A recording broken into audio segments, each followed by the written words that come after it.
So we actually ask that the students come back into the office to complete their vocational placement, to do a final sign-off, so that we can really sort of do a little bit of a debrief. So they actually have a scheduled meeting, we do a debrief, and we also, talk through the requirements and check all the paperwork's been completed.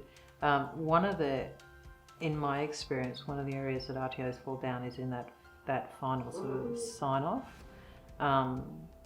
Particularly if someone's got a job, because quite often they don't come back until they want their certificate to move to the next job.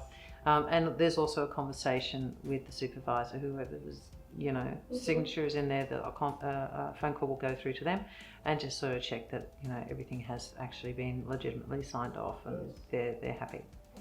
Okay, so the student usually lets me know that they have completed their placement. I'm usually very excited to tell me, and the way I work is they usually make an appointment with me and we meet here at the campus and we go through the booklet and I check for completion, and there's usually a general and or specific discussion about experiences on placement.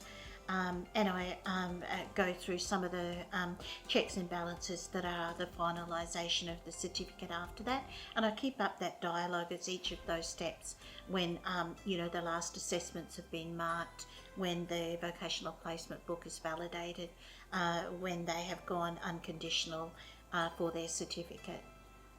Well, we keep our logbooks, so we're taking our hours, but we also have like assessments and criterias that we have to make sure that we've covered manual handling, various tasks to show that we're competent in those areas. And again, that's part of the process. It's not just a scramble at the end to see what you've got. The trainers are out there checking that we're going okay, where we are covering those tasks, so that at the end it's just the last loose ends to tie up. All the students must see me for a debrief session. I can do it in a classroom environment with a number of them at the time, but it never seems to work out that way. They all seem to finish their 120 hours at different times. So having a one-on-one, at least an hour conversation with me to make sure we've covered everything, to make sure that I've assessed and observed everything that needs to be observed as far as workplace assessment is required. It's really important. And also that debrief to see if I can support them in employment opportunities and, setting themselves up for success.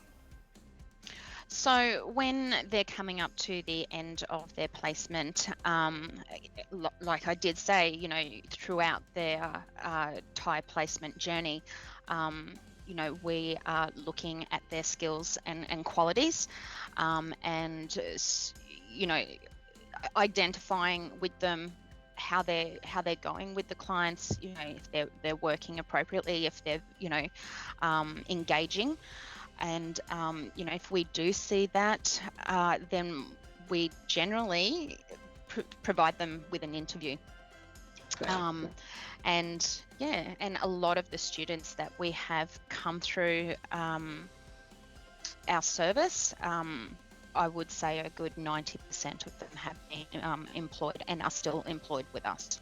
So definitely there is that process in place, and it was good to be able to sit down, review and reflect as well, because it can be a little bit frantic with learning so much on the job and the head spinning a little bit, but to be able to sit down and then reconnect with the trainer, but also reconnect with what you've learned and reconnect with your progress is an important step as well. So that, from my point of view, it worked really well.